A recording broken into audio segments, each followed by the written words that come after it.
성령 강림 후 제23주 종교개혁주일 주일날 예배를 조용한 기도 드리심으로 시작합니다.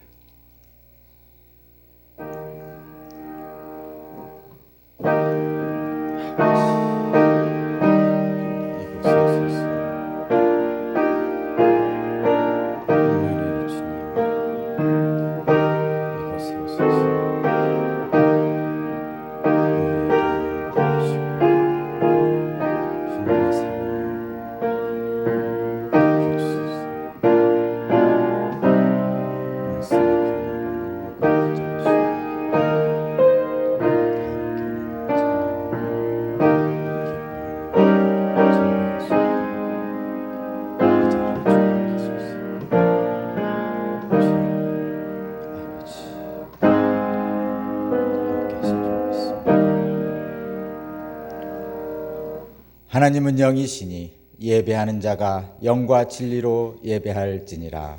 아멘. 다 함께 일어나셔서 경배 찬송 드리겠습니다.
교독문 104번 교독하여 드리겠습니다. 나의 힘이신 여호와여, 내가 주를 사랑하나이다. 여호와는 나의 반석이시오, 나의 요새시오, 나를 건지시는 이시오.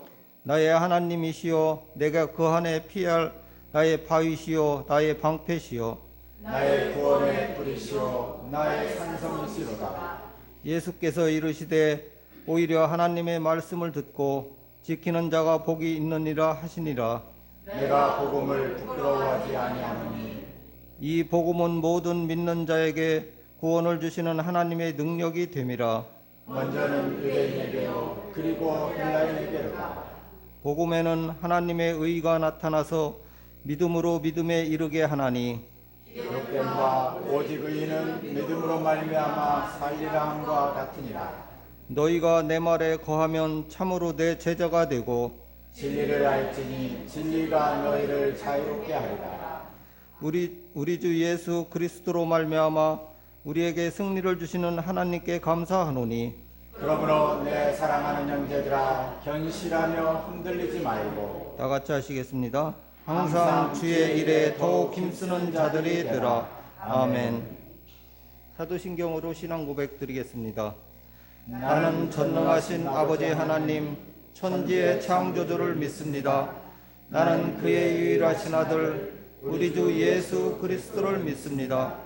그는 성령으로 잉태되어 동정녀 마리에게서 나시고 본디오 빌라도에게 고난을 받아 십자가에 못 박혀 죽으시고 장사된 지 사흘 만에 죽은 자 가운데서 다시 살아나셨으며 하늘에 오르시어 전능하신 아버지 하나님 우편에 앉아 계시다가 거기로부터 살아있는 자와 죽은 자를 심판하러 오십니다.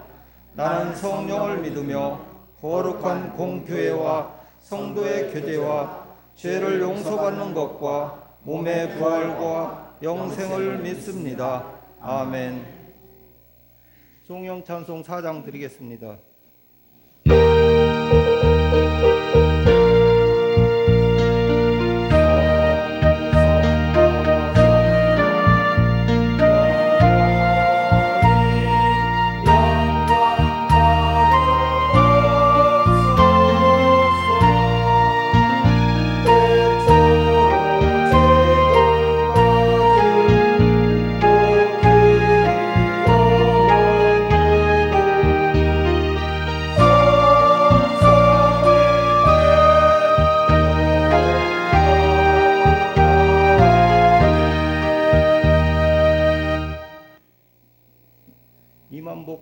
권사님 나오셔서 성경 봉독하여 드리겠습니다.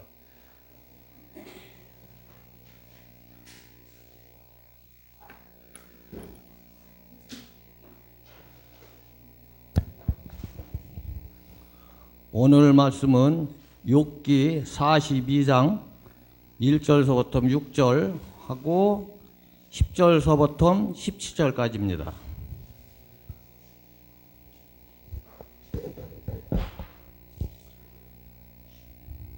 욥이 주님께 대답하였다. 주님께서 못하시는 일이 없으시다는 것을 이제 저는 알았습니다.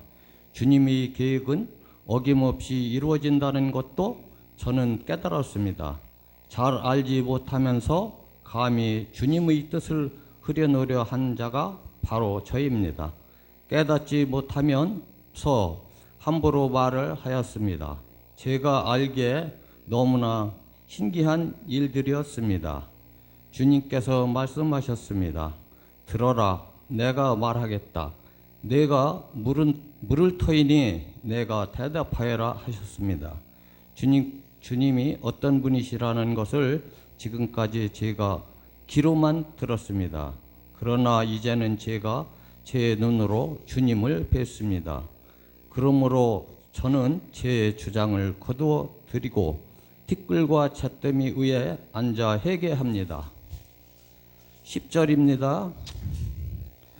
욥이 주님께서 자기 친구들을 용서해달라고 기도드리고 난 다음에 주님께서 욥의 재산을 회복시켜 주셨는데 욥이 이전에 가졌던 모든 것보다 배나 더 돌려주셨습니다.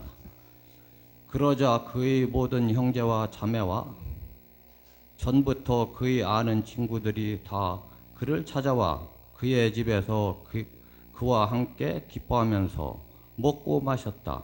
그들은 주님께서 그에게 내리신 그 모든 재앙을 생각하면서 그를 동정하기도 하고 또 위로하기도 하였다.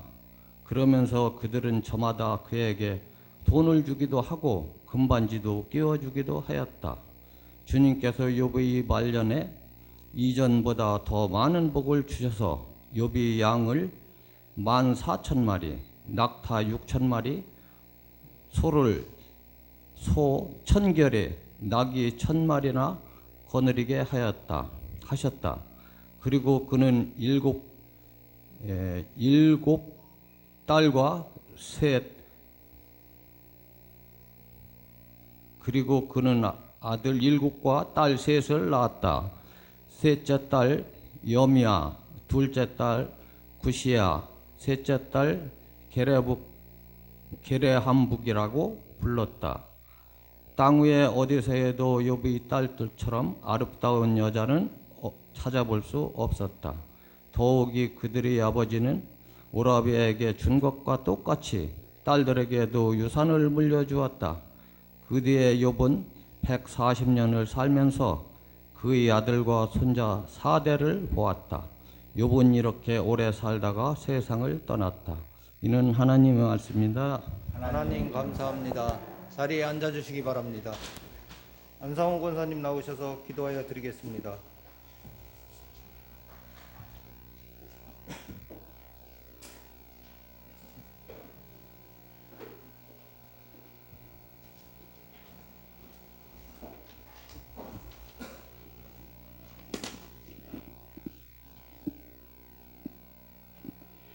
좋으신 하나님, 지난 한 주간도 주님이 날개 아래 품어주시고 주님의 사랑 안에 거하게 하시다가 귀의 전을 불려주셔서 예배와 찬양드리게 하신 주님의 은혜에 감사를 드립니다. 하나님, 이 시간 주님 앞에 서 있는 저희들의 모습을 뒤돌아봅니다. 주님 보시기에 부끄러운 모습은 아닐런지, 나약한 모습은 아닐런지, 뒤로 얼룩진 모습은 아닐런지요. 하나님, 겸손한 믿음으로 회개하는 이 시간 되게 하여 주시옵소서. 또한 한 주간 세상에서 죄와 타협하며 살지는 아니하였는지, 하나님보다 세상을 더 사랑하지는 아니하였는지, 하나님 말씀보다 세상 즐거움을 쫓지는 아니하였는지 자복하는 이 시간 되게 하여 주시옵소서. 하나님, 세상에는 정치, 경제 모든 면에서 가장 힘들고 고통스러운 나날을 보내고 있습니다. 이럴 때일수록 주님을 더 찾고 매달려 기도하는 이 나라 모든 주님의 자녀들 되게 하여 주시옵소서. 지도자들에게는 지혜를 주시고 협력하여 선을 이룰 수 있는 모든 증거자들이 될 수 있도록 인도하여 주시옵소서. 코로나19로 인하여 고통받고 신음하는 세상에 주님의 계획 가운데 하루속히 종식되게 하여 주시고, 우리도 코로나로 이제부터는 공포가 사라지고 경제적으로 침체되어 있는 곳에 활기가 넘치게 하여 주시고, 각자 일터에서 하나님을 찬양하며 웃음과 행복이 넘치는 세상 되게 하여 주시옵소서. 오산교를 사랑하시는 하나님, 그동안도 주님이 사랑 안에 감싸주신 것처럼 모든 성도들이 든든한 울타리가 되어주시고 마르지 않는 시냇가의 푸른 나무와 같이 건강한 삶을 살아가는 공동체가 될 수 있도록 보살펴 주시고 은혜를 내려 주시옵소서. 오늘도 이 자리에 참석하지 못한 성도들이 있습니다. 어디에 있든지 주님께서 함께하여 주시고 주님을 사모하는 믿음이 변하지 않게 하여 주시옵소서. 하나님 아버지, 이 시간 주님을 예배할 때에 거룩하신 하나님의 말씀을 대연하는 목사님의 입술을 주장하여 주시옵소서. 성령으로 충만케 하시고 지혜와 계시의 은사를 부어주셔서 전하는 말씀을 통해 온 성도들이 살아가신 하나님의 뜻을 밝히 깨닫는 이 시간 되게 하여 주시옵소서. 말씀 앞에서 우리의 심령이 깨어지게 하시고 우리의 마음이 새롭게 하셔서 주님의 뜻을 온전히 준행하는 성도로서 살아가게 하여 주시옵소서. 예배를 섬기는 예배 의원들의 손길을 기억하시고 넘치는 은혜와 복으로 다하여 주시옵소서. 주님께 감사와 찬양과 영광을 돌리며 예수 그리스도의 이름으로 기도드리옵나이다. 아멘.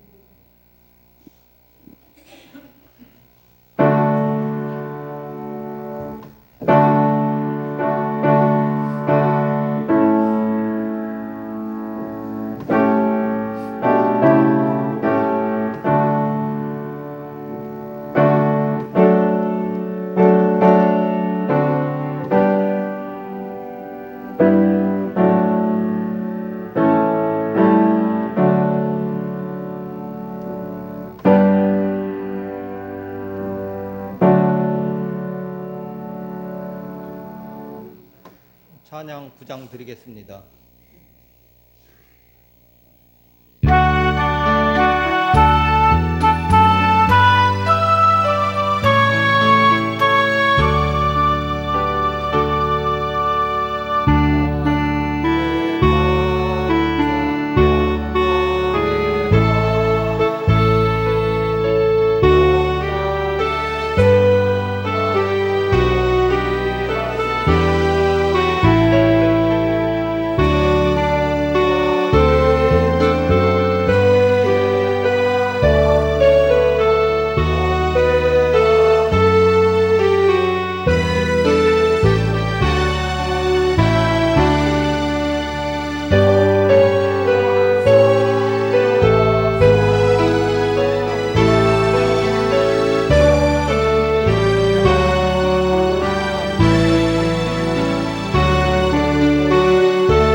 나오셔서 교회 소식 전하여드리고 눈으로 보는 신앙이라는 말씀을 전하실 때 많은 은혜 되시기 바랍니다.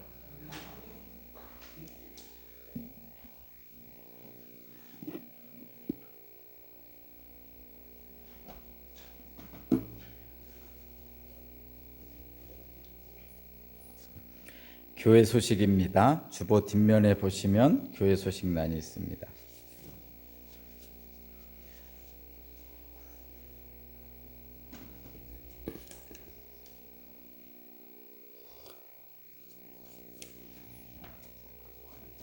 먼저 감사와 알림입니다. 성령 하나님께서 여러분과 가정에 함께 하시기 바랍니다. 아멘. 오늘은 종교개혁 주일입니다. 종교개혁 정신을 생각하면서 각자의 믿음을 돌아보고 성찰하는 한 주가 되시기 바랍니다.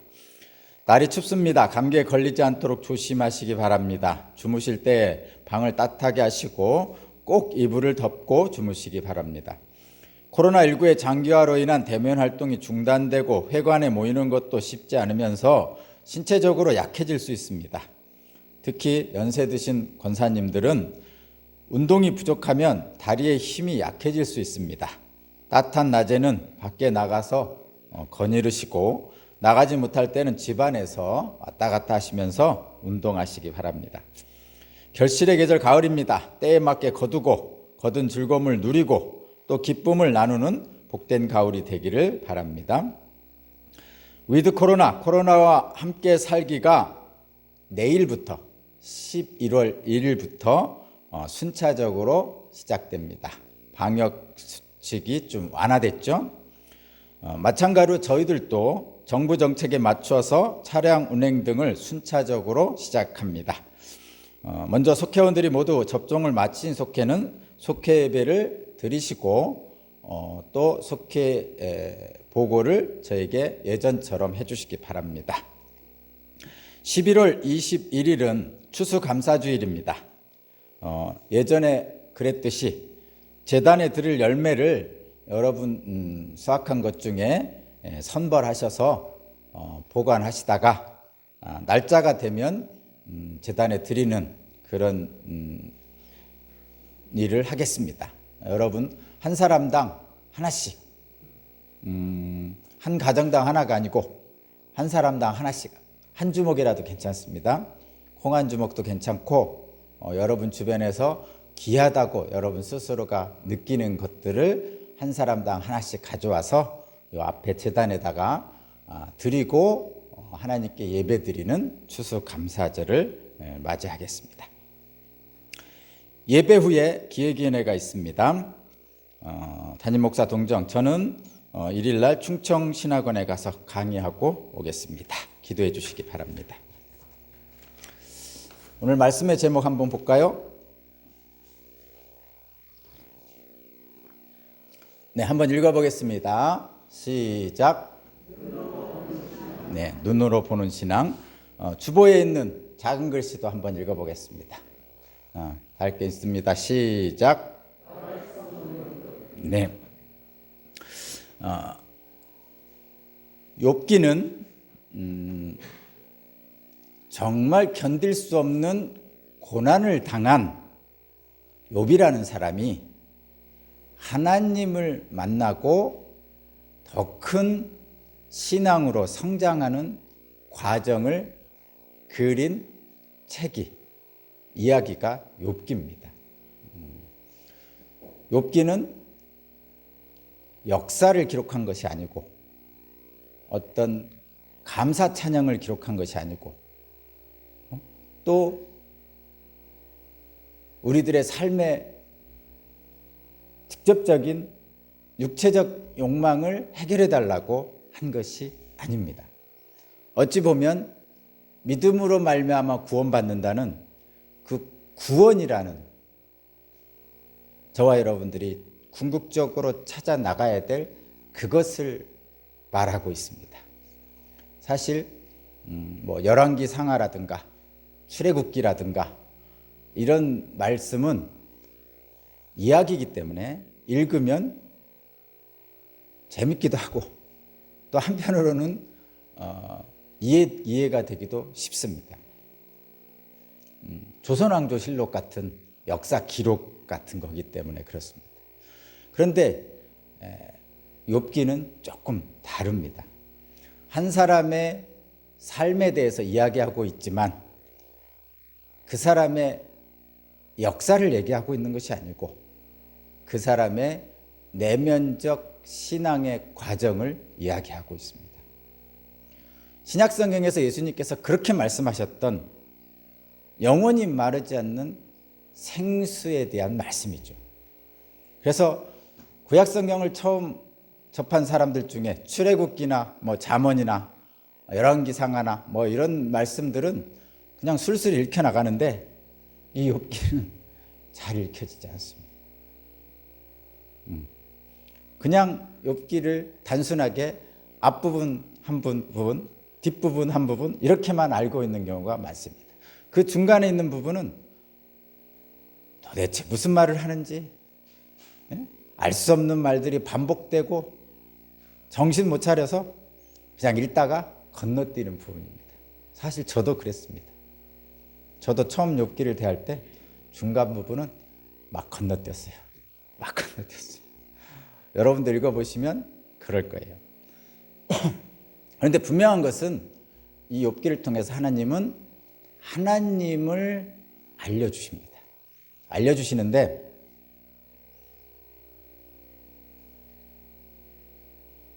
믿음으로 믿음에 이르는 구원이라는 본질적인 것을 알려줍니다. 우리들이 하나님께 복을 받아 사는데 그 복이 궁극적인 복이 무엇인지를 알려줍니다. 저와 여러분들은 예수를 믿는 이유가 신앙생활을 하는 이유가 하나님으로부터 복받아 살기 위하시죠. 저도 그렇고 여러분도 그렇습니다. 근데 그 복이 무엇이냐? 그것이 가장 중요하죠. 예수께서 그의 나라와 그의 일을 먼저 구하라. 그리하면 모든 것을 더하시리라 말씀하셨죠. 영혼이 잘된 같이 범사가 잘되고 강건할 것이다 라고 복을 선언해 주셨습니다.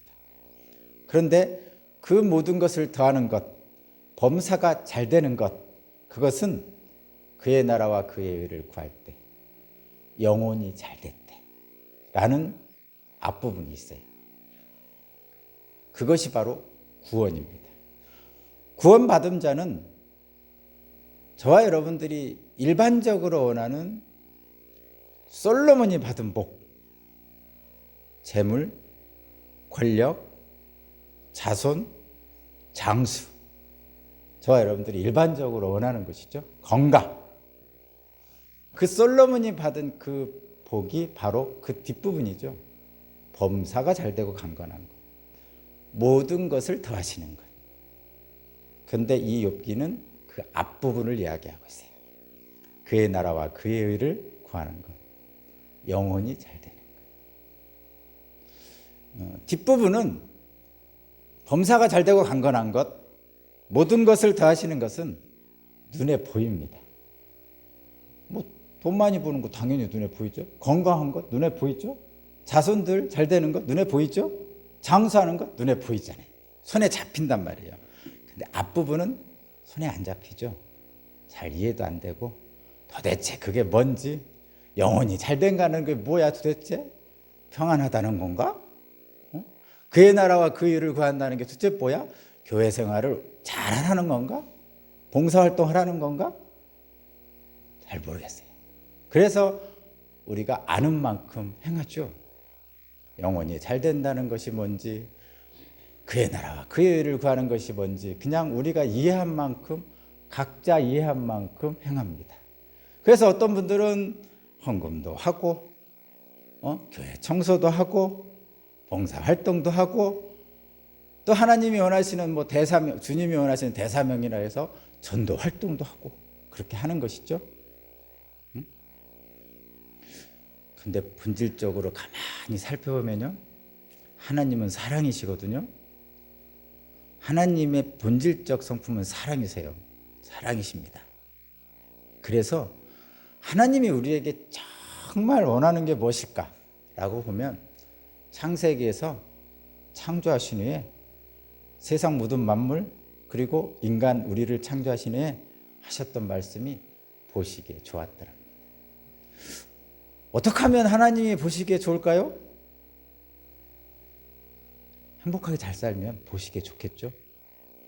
나무를 심어놨는데 나무가 잘 자라면 보기에 좋잖아요.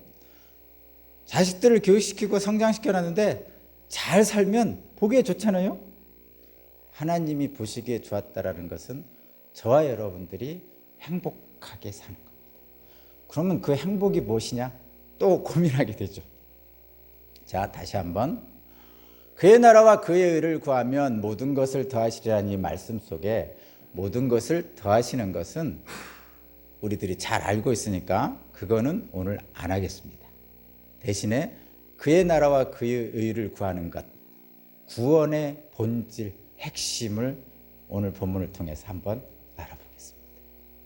저와 여러분들도 신앙생활을 오래 하신 분들도 있고 또 얼마 안 되신 분들도 있고 하나님에 대한 신뢰가 굳건한 분도 있고 좀 그렇지 못한 분도 분명히 있습니다. 그러나 각 사람에게 주시는 하나님의 은혜로 믿음으로 말미암아 구원받는 그 충만한 은혜가 여러분에게 있으셔서 범사가 잘 되는 그의 나라와 그의 의를 구하는, 그래서 영혼이 잘 되고 범사가 잘 되는, 모든 것이 더해지는 그런 은총이 여러분에게 임하시기 바랍니다. 욥은 엄청난 고난을 겪었어요. 그 많던 재산, 엄청난 재산이에요. 엄청난 재산을 하루아침에 다 잃어버립니다. 원인은 여러 가지 있어요. 또 10명이나 되는 아들, 딸, 그러니까 아들 7, 딸 3이에요. 10명 복 받았죠.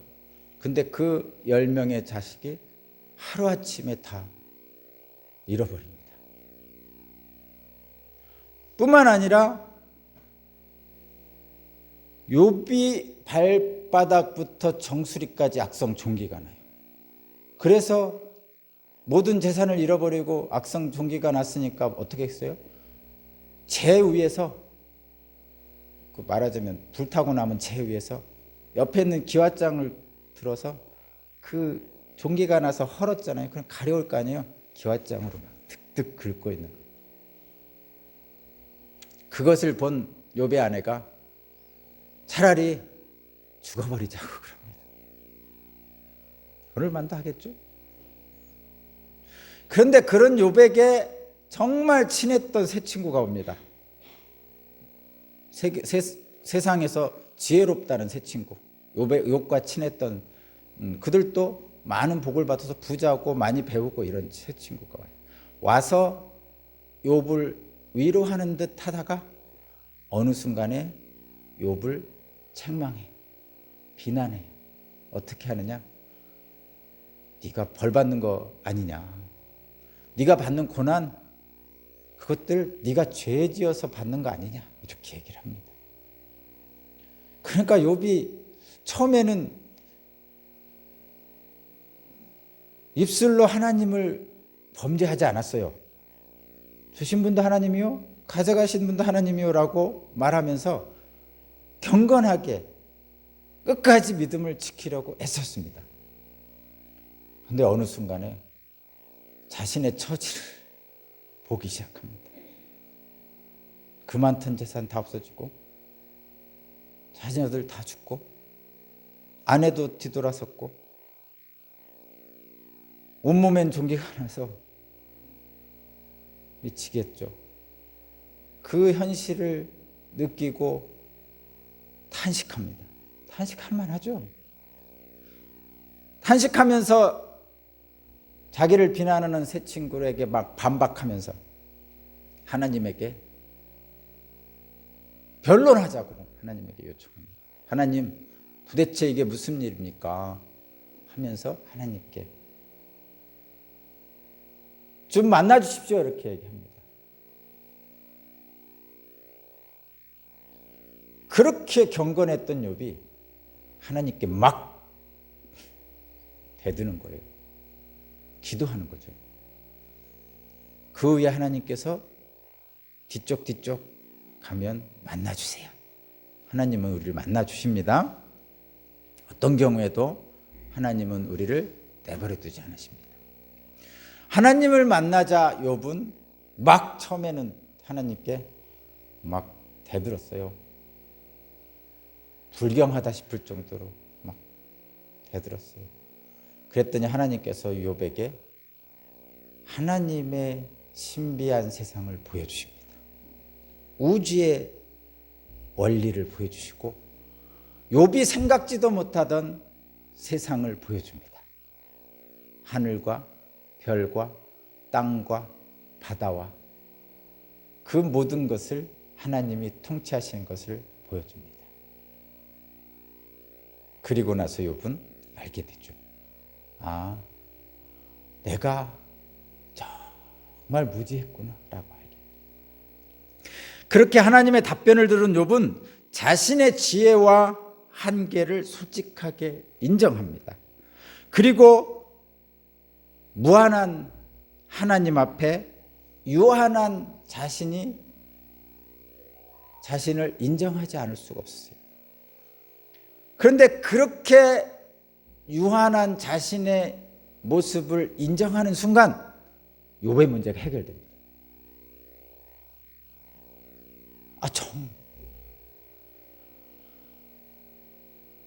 자신이 무지하다는 것을 인정하는 순간 욥은 자신이 당하는 고난의 해답을 얻게 되고 그 고난을 이겨내게 됩니다. 자신의 무지를 솔직하게 인정함으로써 새롭게 얻은 하나님에 대한 이해를 욥은 기쁨으로 고백해요. 드디어 지금까지 가졌던 욥의 신앙에서 한 단계, 지금까지 가졌던 욥의 신앙에서, 이것도 대단한 신앙이었어요. 한 단계 더 올라간 새로운 경지의 신앙에 눈을 뜨는 거죠. 여러분들도 10년, 20년, 30년 평생을 신앙생활을 하신 분도 계시겠지만 오늘 말씀을 통해서 새로운 경지의 신앙을 맛보시기를 주님의 이름으로 축복합니다. 자, 1, 3절을 한번 읽어보겠습니다. 1절에서 3절까지 한번 읽어보겠습니다. 1절에서 3절입니다. 시작. 욥이 주님께 대답하였다.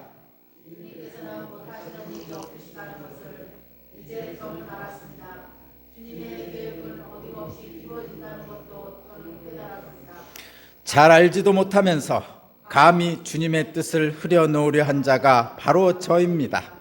깨닫지도 못하면서 함부로 말을 하였습니다. 제가 알기에는 너무나 신기한 일들이었습니다. 아멘. 욥이 이렇게 고백했습니다. 오래전에 영어를 공용어로 사용하지 않는 나라들, 말하자면 우리나라라든가 중국이라든가 일본이라든가 아프리카라든가 이렇게 영어를 공용어로 사용하지 않는 비영어권 102개 나라의 4만 명에게 설문조사를 했대요. 어떤 설문조사를 했냐면 70개의 단어를 주고 그 중에서 가장 마음이 가는 단어, 그러니까 정감 있는 단어, 마음이 가는 단어, 따뜻한 단어를 고르게 했다고 그럽니다. 그랬더니 1위가 어머니, 마더, 2위가 열정, 패션, 3위는 미소, 스마일이라고 합니다. 그 밖에 사랑, 영원, 환상, 목적, 자유, 고요, 평안 이런 말들이 앞순위에 선정이 됐다고 그래요. 이 단어들 중에 어머니라는 단어 빼놓고는 다 추상명사예요. 추상명사. 그러니까 어머니는 그냥 우리 옆에 계시잖아요. 근데 사랑은 옆에 없잖아요. 평화 이런 거 옆에 없잖아요. 잡을 수가 없단 말이에요. 어머니는 우리가 손을 잡을 수 있는데 그런 잡을 수 없는 것, 그냥 머릿속으로만 생각하는 것을 추상명사라고 그래요. 근데 이 말들을, 이 추상명사인 이런 말들을 설명하라고 하면 어느 정도 말을 하다가 말이 끊겨버려요. 어떻게 설명하더라도 부족해 보이기 때문이에요. 어떤 사랑하는 두 남녀가 사랑의 편지를 쓰는데 아무리 사랑의 편지를 100통, 1000통을 써도 부족합니다.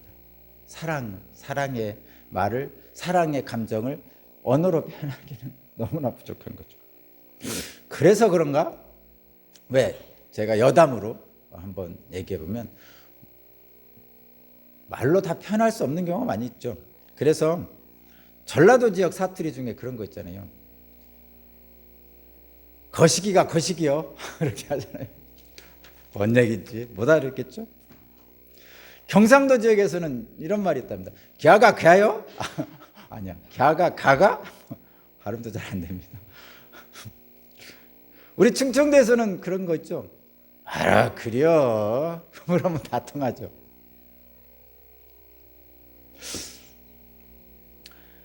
언어 철학자인 비트겐슈타인이라는 사람이 있어요.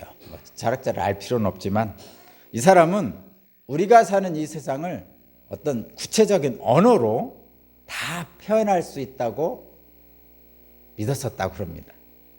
그래서 언어를 최대한 이렇게 정제하고 다듬으면 우리가 사는 세계에 대한 모든 지식, 경험들을 확고하게 만들 수 있다고 생각을 했대요. 그런데 그가 하다 보니까 그것에 대한 한계를 느꼈다고 그럽니다. 그러니까 언어로 표현할 수 없는 것이 있다는 것을 알게 된 거죠. 말로 표현할 수 없는 것이 있다는 것을 알게 됐어요. 그래서 이 사람은 논리적으로 도저히 설명되지 않는 어떤 삶의 역설들을 알면서 자신이 책을 하나 썼는데 논리철학의 논고라는 책이에요. 되게 어려운 책인데 이 책에서 제가 읽진 않았습니다. 이거 지금 인용하는 거예요. 그 책에서 유명한 말을 남겼대요. 그 말이 뭐냐? 말할 수 없는 것에 대해서는 침묵해야 한다. 말할 수 없는 것에 대해서는 침묵해야 된다. 이런 말을 남겼답니다. 말로 할 수 있는 것이 있고요. 말로 할 수 없는 것이 있죠. 말할 수 없는 것은 말하지 말아야 돼요.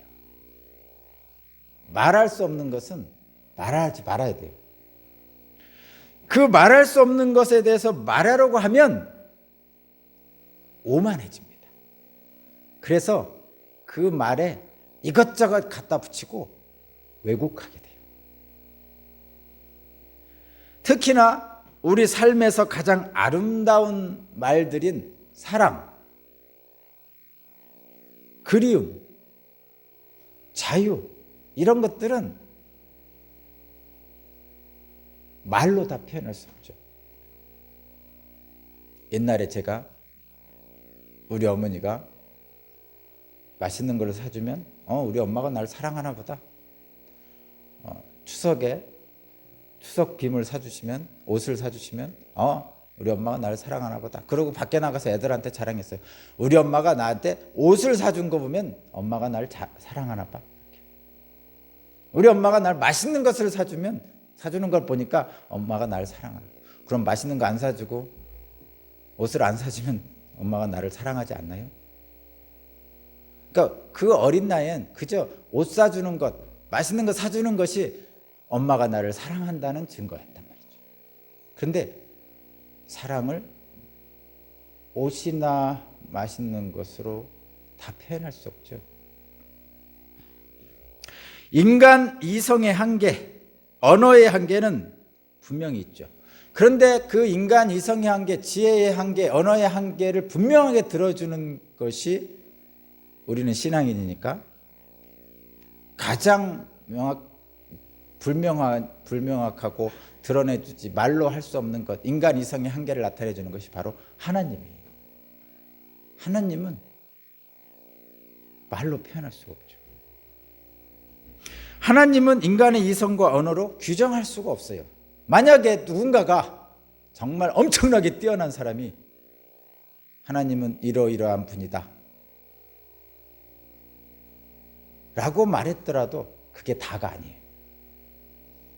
우리가 말로 표현하는 하나님은 지극히 일부일 뿐입니다. 왜냐하면 무한한 하나님을 유한한 우리가 표현할 수가 없어요. 또 우리를 사랑하시는 하나님의 사랑도 마찬가지예요. 지극히 일부만 우리는 느낄 뿐이에요. 말로 다 표현할 수 없는 하나님이 우리 안으로 오셔서 베풀어 주신 말로 다 표현할 수 없는 그 사랑에 우리는 그저 감사할 뿐이죠. 무엇을 할 수 있겠어요? 욥은 드디어 깨달았어요. 자신이 알지도 못한 하나님을 감히 말한 것을 그래서 거두어드리고 회개합니다. 그리고 이렇게 고백해요. 욥의 고백을 한번 읽어볼까요? 5절 6절입니다. 5절 6절 다 함께 읽습니다. 시작.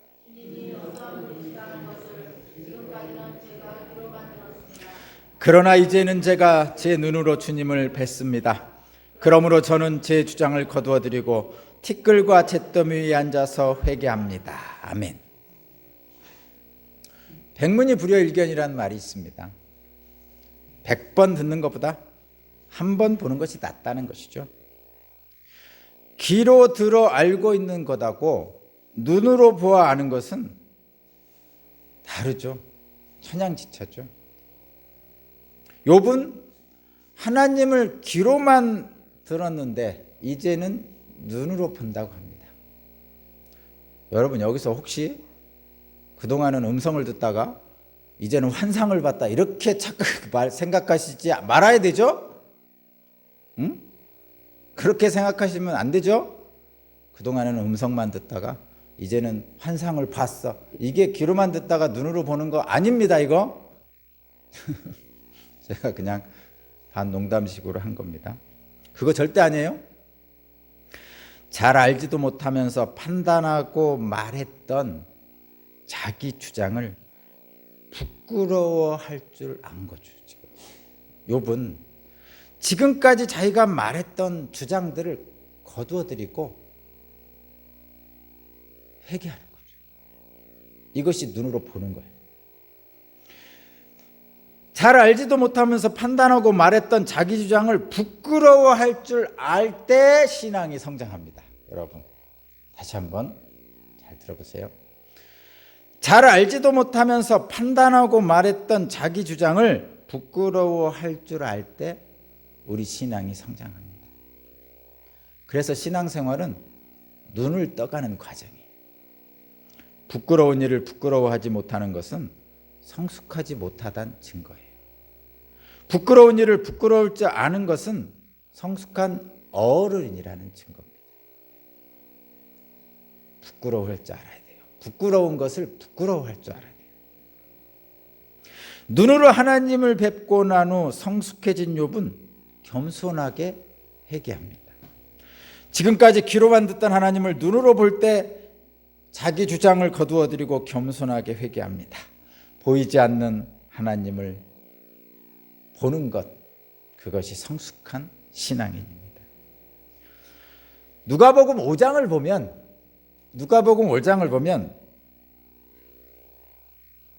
베드로와 예수님의 대화가 나옵니다. 밤새도록 베드로가 어부잖아요. 밤새도록 갈릴리 바다에서 그물을 내렸는데 물고기를 못 잡았어요. 그런데 예수께서 오셔서 깊은 곳으로 나가 그물을 내려서 고기를 잡으라고 하십니다. 그래서 그 말씀에 그냥 무슨 일인지 모르지만 그냥 따랐어요. 순종했어요. 그랬더니 그물이 찢어질 정도로 많은 물고기를 잡았다고 누가복음 5장에 기록하고 있어요.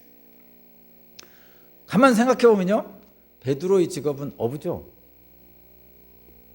베드로가 물고기 잡는 데는 전문가입니다. 예수님은 목수죠. 목수입니다. 세상의 상식으로 볼 때 목수는 어부에게 물고기 잡는 일을 조언할 수 없어요. 세상의 상식으로 볼 때 어부가 목수의 조언을 듣고 물고기를 잡지 않습니다. 그런데 어부 베드로는 예수님의 말씀에 순종했고, 그리고 밤새도록 잡을 수 없었던 물고기를 많이 잡습니다. 많이 물고기를 잡고 난 후에 베드로는 주님 앞에 엎드려 이렇게 말합니다. 주님, 나에게서 떠나주십시오. 나는 죄인입니다. 좀 이상하죠? 많은 물고기를 잡게 해주셨으면 그냥 주님 감사합니다 이렇게 말하면 될 것을 나는 죄인이니 떠나주십시오 이렇게 얘기해요. 그 상식적이지 않잖아요. 왜 그랬을까요? 베드로는 놀란 거예요. 놀란 거예요. 어부인 자신이 목수의 말을 듣고 그대로 따른 것도 신기하고, 말씀에 따라 행한 결과 많은 물고기를 잡은 것도 신기한 거죠. 베드로의 상식으로는 이해할 수 없는 일이 일어났어요. 그래서 베드로는 자신에게 말씀하신 분이 범상치 않다는 것을 본능적으로 느낍니다. 절대자 앞에 선 자는 절대자의 권위에 압도당하는 거예요. 압도당합니다. 절대자 앞에 선 베드로는 자신의 죄가 온통 까발려져 버리는 것을 느껴요. 지금까지 숨겨왔던 자신의 치부들, 악한 마음, 악한 행동들이 다 예수님 앞에 까발려져 있는 걸 느낍니다. 잊고 싶었던 자신의 죄인됨을 느끼지 않을 수 없었던 거죠. 그래서 두렵습니다. 주님 앞에 서 있는 것이 두려워요. 감히 마주할 수 없는 분을 마주한 자는 그래서 슬금슬금 도망갑니다. 꽁무니를 빼죠. 그래서 벗어나고 싶은 거예요. 그래서 말하는 거예요. 베드로가 주님, 나에게서 떠나주십시오. 나는 죄인입니다. 이러한 베드로의 경험을 욥도 한 거예요. 이러한 베드로의 경험을 욥이 동일하게 했어요. 영문을 알 수 없는 고통 속에서 부르짖던 욥에게 다가오신 하나님 경험은 지금까지 욥이 보지 못하던 것들을 보게 되고 눈을 떴습니다. 새로운 세상을 본 거죠. 인과응보의 전통적인 신앙에 붙잡혀서 귀로만 듣던 신앙에 머물러 있었던 욥이었는데, 이제는 알지도 못하던 그 만물을 통치하는 창조주 하나님의 섭리를 직접 눈으로 보게 됩니다. 하나님에 대한 새로운 이해의 경지에 올라갑니다. 그렇기 때문에 그는 이제까지 그렇게 불경건하게 불경하게 하나님께 대들며 주장했던 자기 주장을 스스로 거두어들이고 티끌과 잿더미 위에서 앉아서 회개합니다.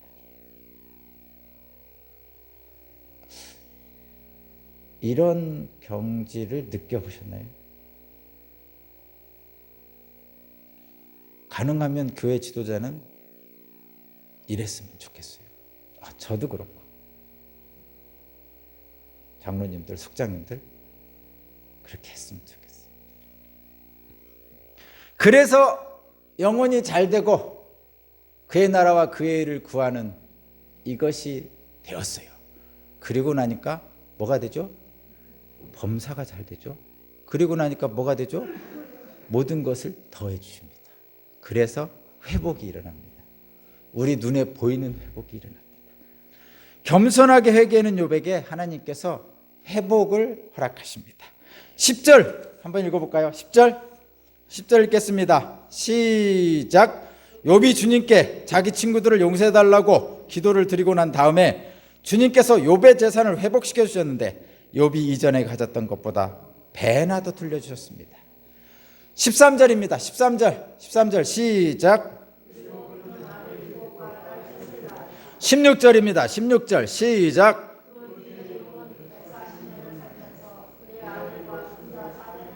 아멘. 재산과 자녀들을 잃고 온몸에 종리가 난 고통에서 욥은 회복되죠. 재산은 이전보다 배나 주셨고 아들과 딸 10명을 또 낳게 하셨고 아들과 손자 4대를 보는 건강과 장수의 복을 주셨습니다. 저와 여러분에게도 동일한 복이 임하기 바랍니다. 다시 한번 저와 여러분에게도 이런 복이 임하기 바랍니다. 아멘입니다. 그런데 여기서 특별히 주목할 말씀이 첨가되어 있어요. 이런 말씀이 여기에 왜 들어가 있을까 생각하는 말씀이 첨가되어 있는데 그것이 14절 15절이에요. 한번 읽어보겠습니다. 14절 15절 14절 15절 시작.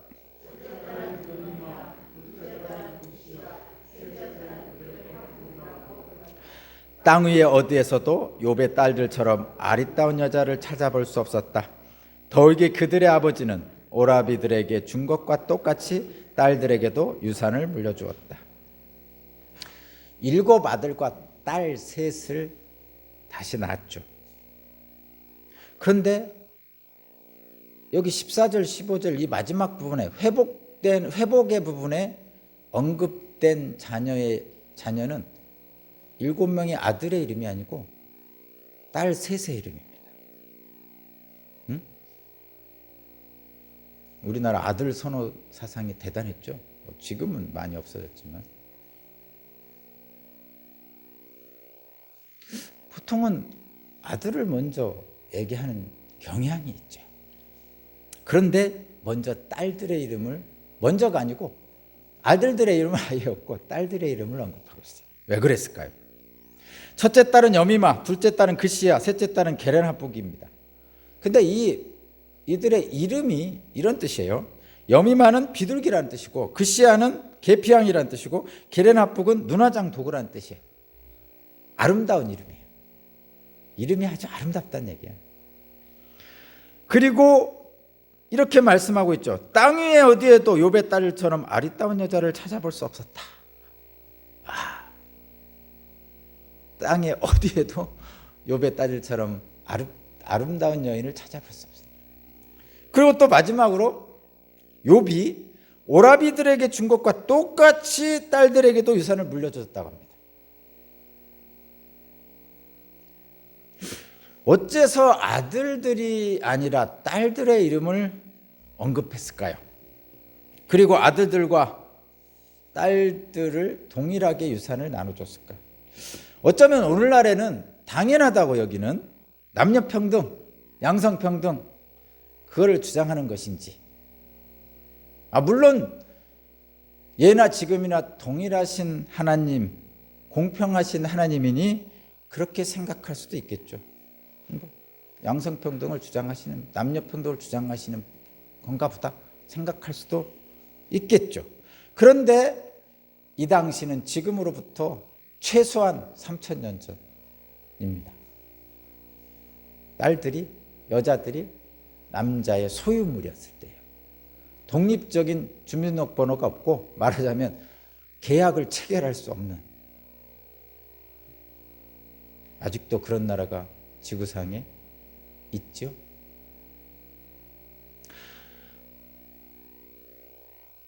욥이 지나온 삶을 생각해 보면, 그러니까 오늘 이 욥기에 지나온 삶을 생각해 보면 이렇게 생각할 수도 있을 것 같아요. 그러니까 제가 해석하는 겁니다. 견디기 힘든 고난을 겪은 욥은 고난 속에 있는 사람들의 아픔을 알겠죠. 응? 견디기 힘든 고난을 겪은 욥은 고난 속에 있는 자들에 대한 어떤 안쓰러움이 있을 거예요. 성숙한 신앙인은 다른 사람의 고난을 모른 척하지 않습니다. 특히 당시 여성들이 받는 차별적인 현실, 고난의 현실, 그 아픔을 욥은 공감할 수 있었던 것 같아요. 아픔을 경험한 사람만이 다른 사람의 아픔을 공감하는 거죠. 일종의 그런 거. 여러분 어떻게 생각하세요? 어떤 이유인지 분명하게 알 수는 없습니다. 이유를 기록해 있지 않으니까. 그런데 어쨌든 놀라지 않을 수 없는 거죠. 다양한 의견과 해석이 나올 수 있지만 저는 이렇게 봅니다. 마태복음 5장 산살설교에서 팔복이 있어요. 팔복 중에 두 가지의 이런 말씀이 있어요. 마음이 가난한 사람 복이 있다. 하늘나라가 그들의 것이다. 의로하여 박해를 받은 사람 복이 있다. 하늘나라가 그들의 것이다. 아멘. 가난한 자, 고난받는 자에게 하나님 나라가 주어진다는 것이죠. 가난한 자, 고난당하는 자, 핍박받는 자에게 하나님 나라가 저들의 것이라는 거예요. 그것이 팔복의 말씀이죠. 그 팔복의 말씀이 이 여인들에게, 이 딸들에게 이루어지고 있는 것으로 볼 수도 있는 거죠. 하나님 나라가, 그 하나님 나라가 저와 여러분들에게도 말씀하고 계십니다. 십자가의 주님은 우리를 대신하여 죽으셨어요. 잘 감각은 안 오지만 십자가의 주님은 실제로 우리를 대신하여 죽으셨어요. 우리를 사랑하시는 하나님은 독생자 예수님을 십자가에 달리게 하심으로 그 사랑을 나타내셨어요. 그 사랑 덕분에 우리는 죽을 수밖에 없는 곳에서 생명을 부여받았어요. 잘 받아들여지지 않지만 실제입니다. 주님은 우리의 고통을 외면하지 않으시고 고통받는 자와 함께 하시는 분이십니다. 욥기를 읽은 우리는, 욥기의 본문을 우리가 읽은 우리는 욥의 고통을 함께 합니다. 욥이 받는 고통은 바로 저와 여러분들의 고통입니다. 영문을 알 수 없는 갑작스러운 일들에 고통받는 사람들은 그래서 욥을 통해서 위로를 받고 회복의 역사를 경험할 수 있습니다. 욥이 그러했듯이 우리는 귀로만 듣던 하나님을 눈으로 볼 수 있게 됩니다. 귀로만 들을 때는 알 수 없었던 그 신비한 것들을 눈으로 보면서 비로소 알게 되는 것들이 있습니다. 그것이 뭐냐? 우리를 향한 하나님의 사랑입니다. 그게 뭐 별거예요? 우리를 향한 하나님의 사랑을 눈으로 보면 알게 됩니다. 이 힘들고 어려운 세상에서 나를 사랑해주는 누군가가 한 명이라도 있으면 절대 안 죽습니다. 자살해서 죽지 않습니다. 누군가 나를 사랑해주는 누군가 한 사람이라도 있으면요, 안 죽습니다. 나를 붙잡아주는 손이 있으면 안 죽어요. 욥의 고통 속에서도 보이지 않았던 하나님, 십자가의 고통 속에서도 예수를 외면하셨던 하나님은 우리의 고통에 함께 하십니다. 저와 여러분과 함께 하십니다. 우리 기독교인에게는 고통도 힘들고 고난도 힘듭니다. 그런데 더 힘든 것은 그런 고통과 고난 속에서도 우리를 외면하시는 하나님의 부재는 견딜 수가 없어요. 하나님이 함께 하시면 그래도 견딜 수 있을 텐데, 부르짖음에도 대답 없는 하나님은 말 그대로 공포입니다. 절망이죠. 우리가 고통이나 절망을 겪고 있을 때는 그 어느 것도 사랑할 수 없어요. 여러분 한번 잘 생각해 보세요. 여러분이 공포 속에서, 절망 속에서 있을 때는 누구를 사랑할 수가 없어요. 어느 것도 분명치 않고 불안한 이 세상에서 사랑이 없다면 무섭지 않아요? 무섭지 않아요, 여러분? 사랑이 없는 이 세상은 지옥입니다. 타인이 다 지옥이에요. 지옥 같은 이 세상에서 그래도 견딜 수 있는 것은 사랑이라는 희망이 있기 때문이죠. 사랑할 수 없는 자리에서도 사랑하기를 애쓰면 그래서 희망이 있고 살 수가 있습니다. 그러다 보면 어느 순간에 여러분과 함께 하시는 하나님이 보일 거예요. 보입니다, 여러분. 욥에게 하신 것처럼 우리는 그 하나님을 만날 수 있어요. 언제? 사랑하기를 멈추지 않으면. 사랑하기를 멈추지 않으면 욥을 만나주신 하나님을 우리도 만날 수 있습니다. 사랑하기를 멈추는 순간 지옥이고 사랑하기를 멈추지 않으면 천국입니다. 보시기에 좋았다라고 창세기에서 말씀하신 그 하나님의 뜻을 어기고 하나님을 떠난 인간은 지나온 역사가 그렇게 순탄하지 않았고 성공적이지 못했어요. 여러분도 아시다시피 그 엄청난 전쟁들, 테러들, 환경오염, 인간성 상실의 모습들, 그 잔인한 인간들의 모습을 우리는 알고 있어요. 경험했어요. 그런데 하나님은 늘 말씀하시죠. 성경을 통해서, 구약 성경을 통해서, 신약 성경을 통해서, 욥을 통해서, 예수님을 통해서 무엇을 말씀하십니까? 하나님께 돌아오라고. 하나님을 떠난 인간들에게 하나님께 돌아오라고. 이 세상에 살지만, 이 희망 없는 지옥 같은 세상에 살지만 세상이 아니고 하나님을 선택하라고, 따라오라고 말씀하십니다. 십자가의 예수님을 통해서 분명하게 알리셨어요. 너희는 서로 사랑하라. 그리하면 내 제자인 줄 알리라. 우리의 하나님은 오늘 또 우리에게 말씀하시죠. 선택하라. 아니, 선택하라는 것이 엄청난 것은 아니고 그냥 하나님이냐 세상이냐, 하나님이냐 너냐, 우리는 그런 선택의 자리에 있는 거예요. 타인이 지옥인 세상에서 벗어나는 길은 우리의 선택에 달려 있어요. 모든 가능성을 열어주신 하나님께서 지금도 우리에게 오라고 말씀하시고, 그래서 우리의 선택에 따라서 우리는 지옥을 살 수도 있고 사랑을 살 수도 있어요. 천국을 살 수도 있어요. 쉬운 길이 반드시 좋은 길은 아닙니다. 내 감정에 따라 일희일비하는 것, 그냥 내 하고 싶은 대로 하는 것이 반드시 좋은 길은 아닙니다. 헌신과 희생의 길이 어렵지만, 사랑의 길이 쉽지는 않지만 그 길이 천국의 길이라고 예수께서 우리에게 보여주셨어요. 작은 욕심과 헛된 감정에 휘둘리지 않고 사랑을 선택할 때 우리도 행복하고 우리 후손들에게 아름다운 세상을 물려줄 수 있습니다. 수많은 유혹이 있을지라도 내가 먼저 사랑하고 더 사랑하는 순간 우리는, 그리고 우리의 후손들은 아름다운 세상을 살아갈 겁니다. 그 세상은 바로 하나님 나라입니다. 그곳에 함께 가지 않겠습니까? 기도드리겠습니다. 그 어떤 경우에도 사랑하기를 멈추지 않는 오산교회 모든 성도들이 되게 하여 주옵소서. 예수 그리스도의 이름으로 기도합니다. 아멘. 주여 감사합니다. 315장 찬양 드리고 봉헌하겠습니다.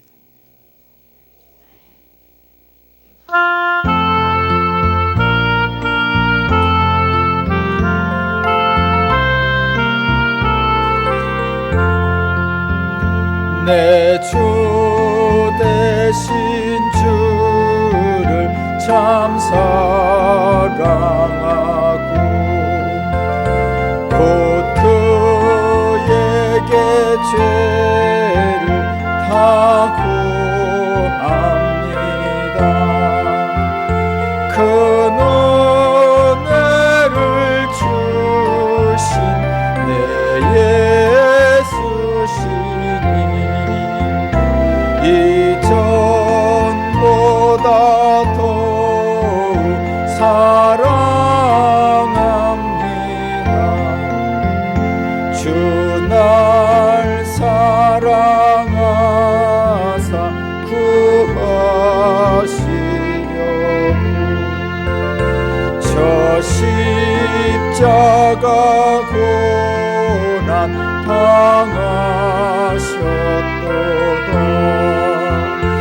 그 가시관 쓰신 내 주 배우니 이전보다 더욱 사랑합니다.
기도하겠습니다. 다 함께 봉독합니다. 시작.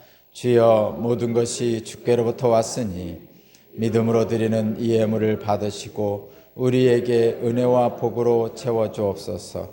아멘. 하나님 감사합니다. 우리를 불러주시고 예배하게 하시고 또 하나님께서 허락하신 이 땅에 사는데 꼭 필요한 재물을 주셨음에 감사해서 그 중에 일부를 성별해서 주님께 드릴 수 있도록 인도하시니 감사합니다. 드리는 그 사람과 드린 예물을 받으시고 그 사람에게 이 땅에 사는 동안에 재물 때문에 어려움 겪지 않도록 이모저모 살펴주시옵소서. 드리지 못한 손길도 기억하시고 구할 수 있는 능력도 주시고 드릴 수 있는 마음도 허락하여 주옵소서. 원근 각지에 있는 자녀들, 군대 외국에 객지에 있는 자녀들 주님께서 돌아보아 주시고 그들을 향한 부모의 기도가 가장 좋은 것으로 응답받게 해 주옵소서. 말씀의 권능과 능력이 우리 삶에 온전히 이루어지는 이 예배를 주님 받으시고 하나님의 온전한 품 안에 젖된 어린아이처럼 고난잠을 잘 수 있도록 이끌어 주옵소서. 감사드리며 예수 그리스도 이름으로 기도합니다. 아멘. 주님 감사합니다. 찬송가 54장 찬양 드리고 축복 기도로 마치겠습니다.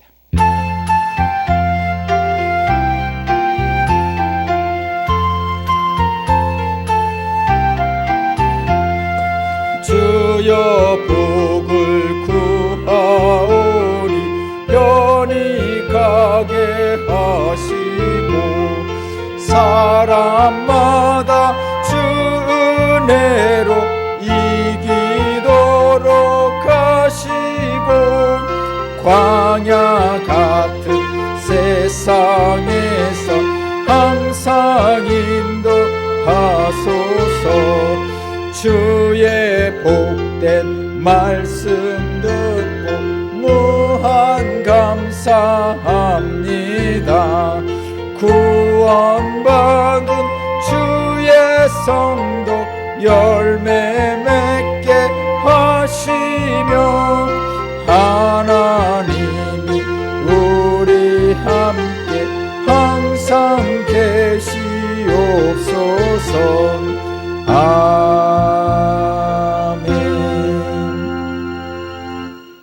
이제는 우리 주 예수 그리스도의 은혜와 아버지 하나님의 무한하신 사랑하심과 거룩하신 성령님의 감화 감동 역사 교통하심이 말할 수 없는 것들을 행하신 하나님, 그 하나님을 이제는 눈으로 보는 신앙으로 이끄시는 놀라움을 접한 욥처럼 우리도 그 신앙의 경진까지 올라가게 하실 그 하나님의 은혜가 우리 오산교 모든 교우들과 원근 각지에 있는 자녀들과 그리고 이 나라 위에 이 세상 위에 이제로부터 영원까지 함께 하시기를 간절히 축원하옵나이다.